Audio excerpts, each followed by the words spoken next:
All right. Okay. Hi, you're watching Dante's Boxing Nation.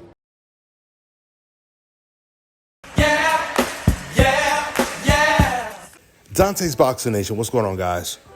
So it's been confirmed that Hearn Ennis and Teofimo Lopez are in serious negotiations for a possible fight in August. I know a lot of people believe that Teofimo, he wasn't serious about fighting Hearn Ennis, but I do believe that he is serious now. Teofimo, he believes he's seen flaws when Hearn Ennis fought against Karen Chukachan, and he truly believes he can take advantage of those flaws. For years, Teo, he did say that he would beat Lomachenko, and he did it. Now he's saying the same thing about Hearn Ennis. And there's one fighter and analyst who believes that Teo is going to beat Hearn Ennis, and he believes that it will be a mistake if Hearn even takes the Teofimo Lopez fight, and that is Tim Bradley.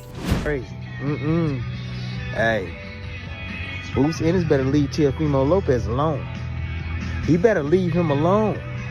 I'm telling y'all. Yes, leave that boy alone. He a real one. I know what all that racist rant and stuff like that. Hey, that's one thing. When I'm talking about boxing, that's what I'm talking about. And I'm here to tell y'all, he got what it takes to beat Boots Ennis. Man, the two most athletic fighters in the game. Damn, if they was to go head to head. Woo-wee. Yeah, Boots got all the attributes. He got the height, he got the long arms. But you know who got the better timing?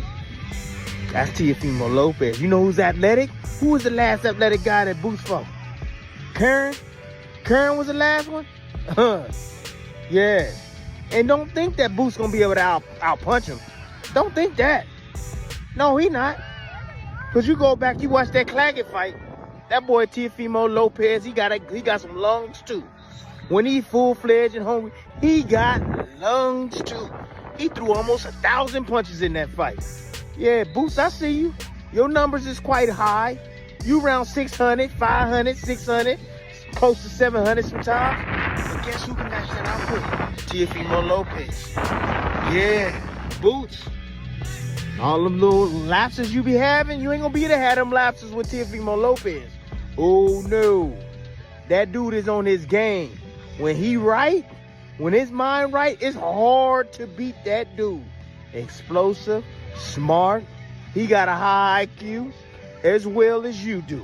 So look, hey, I'm letting y'all know. Eddie Hearns, if you listening, I'm telling you, if you don't want your guy to get beat, stay away from Teofimo Lopez.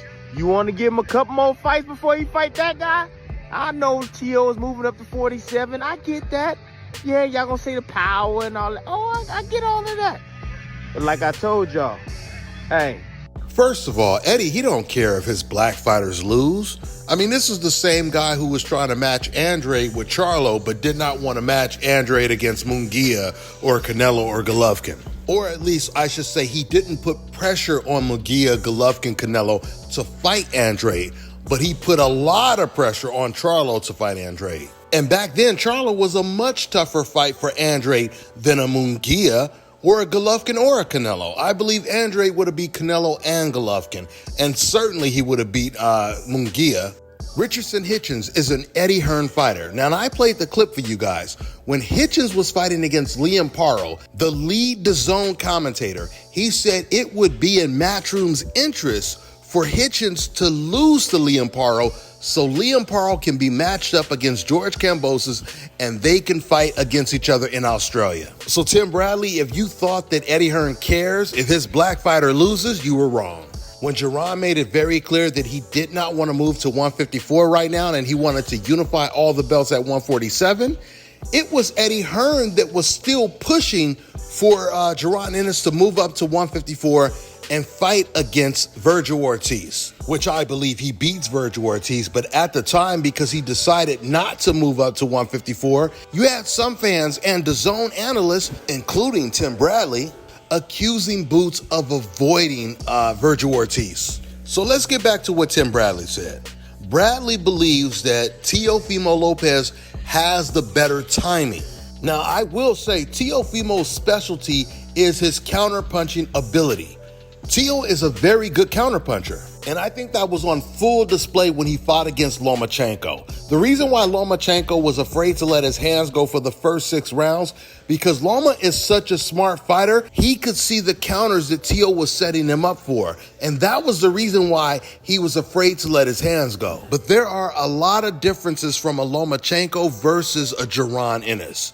First of all, Lomachenko was smaller than Teofimo naturally. He has very short arms. Hearn is taller than Teo and has longer arms than Teo. That is a big, big difference. But Teo, he did show in the Arnold Barboza fight he has great foot movement. He'll move away from you and he'll use a lot of angles. See, Teo, he was the aggressor when he fought Lomachenko because he was the bigger man. But when he fought against Arnold Barboza, he used foot movement and he moved around the ring. I believe race fans, they would call it running when it's a black fighter.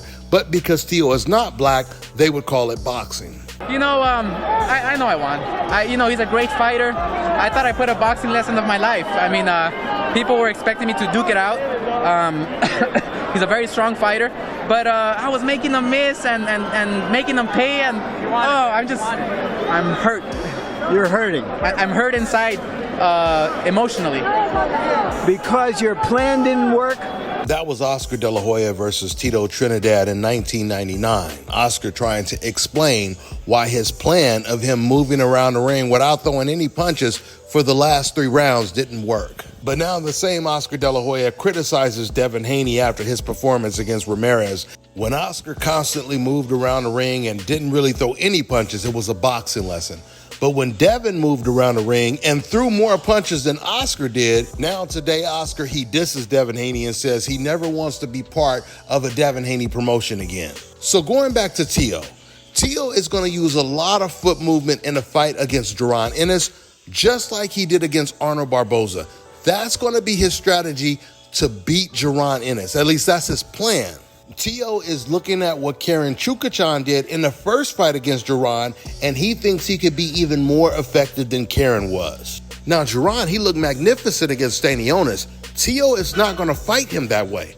Once again, Teo is going to fight Hearn Ennis on the back foot. You know how you race fans say you don't want to see a black fighter quote-unquote run? Well, Teofimo Lopez, he is going to quote-unquote run when he fights Hearn Ennis. And it's going to be up to Hearn Ennis to cut off the ring and walk down Teofimo Lopez. And if Hearn struggles to do this, then this could be a very competitive fight. But I still believe that Hearn Ennis, he will be able to walk down Teofimo Lopez and he will knock him out. The one thing about Teofimo Lopez is his face falls apart very easily. When he fought Claggett, even when he fought Arnold Barboza, as soon as he starts to get touched up, his face falls apart. And I can tell you right now, Hearn Ennis is going to be very accurate with his jab, regardless if he fights southpaw or conventional. He's going to be accurate with other punches as well. Now, I do believe that Teo, he can make this fight very competitive. I do believe he has a high IQ because once again, Teo, he is a good counterpuncher, but so is Ennis. And when Tim says the only high IQ boxer that Hearn Ennis has been in the ring with is Karen, the only high IQ boxer that Teo has been in the ring with was Lomachenko, but he was much smaller, shorter, and had shorter arms. Things are going to be completely different against Hearn Ennis. You've seen Teo have a complete different game plan against Arnold Barboza because Arnold Barboza is a taller fighter with longer arms. But Hearn Ennis is a much smarter fighter than Arnold Barboza. So I'm really looking forward to this fight. Now, I know there's talks that Hearn Ennis, he has his mandatory Shakram Giasov. Now, Giasov, he already took step-aside money when Boots decided to fight against Stanionis for the unification bout. I believe he's going to most likely take step-aside money for this fight as well. We'll see how that comes to fruition. With that being said, I'm going to wrap this video up. That's all I got for now, guys. I'm on to the next one.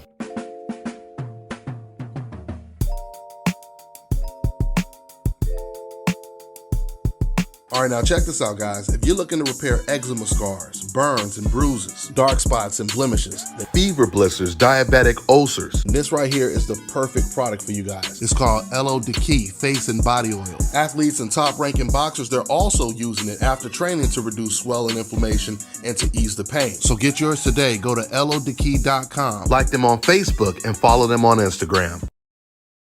Let me tell you guys about Issa Israel Law Firm. It is a full-service legal practice based in Denver, Colorado, an emerging hub for combat sports and high-altitude training. If you're a fighter inside or outside of the ring and you need a law firm you can trust to fight for you, visit thefighterfirm.com or email help@iilawfirm.com. Legal representation is usually limited to plaintiffs or defendants in Colorado, but iFirm can help anyone in the world with trademarking their business name, logos, and U.S. immigration issues. This brother has been my attorney for a while and helped guide me through all kinds of business and civil issues, so make sure you guys go to thefighterfirm.com.